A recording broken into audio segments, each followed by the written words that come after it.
वासरी येथील शेतकरी साईनाथ खानसोळे यांनी काल जे क्रांतिकारक पाऊल त्यांच्या स्वतःच्या स्वार्थासाठी नाही तर शेतकऱ्याच्या भल्यासाठी जे सर्वसामान्य शेतकऱ्याची भावना आहे त्या भावना व्यक्त करण्यासाठी त्या ठिकाणी त्यांनी एवढं मोठं क्रांतिकारक पाऊल उचललं। एकीकडे शासन फार मोठ्या प्रमाणात शेतकऱ्याची फसवणूक करते ते शासन चांगलं आहे आणि एखाद्या आमच्या शेतकऱ्याच्या पुत्रानं एखाद्या म्हणजे कुठला तोडफोड जर केली तर त्याच्यावर ज्याचं गुन्हे नोंदवून त्याला डांबून ठेवणं हे गैर आहे। जे फसवं पॅकेज जाहीर केलं त्या पॅकेज मधनं शेतकऱ्यांना काहीही मिळालेलं नाहीये आणि मोठ्या प्रमाणावरती आस लावून बसलेल्या डोळे लावून बसलेल्या सरकारकडे शेतकऱ्यांचं मोठ्या प्रमाणावरती मनाचा त्या ठिकाणावरती बंद झाला की आम्हाला जे भेटणार आहे ते भेटलं नाही आणि पदरामध्ये काय पडलं तर फक्त निराशा पडली।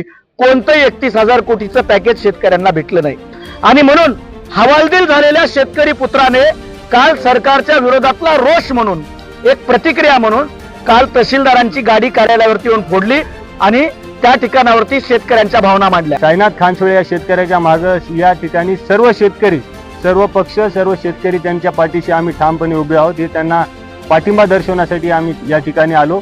या निमित्तानं एवढं सांगू इच्छितो की यापुढे आज आम्ही सर्व पक्षीयांच्या वतीने हे आंदोलन साईनाथ खानसोळे यांच्यावरती गंभीर गुन्हे मागे घेण्यासंदर्भात तहसीलदारांना निवेदन दिलं, याचा विचार करतो असे तहसीलदार साहेबांना आम्हाला आश्वासन पण दिलं।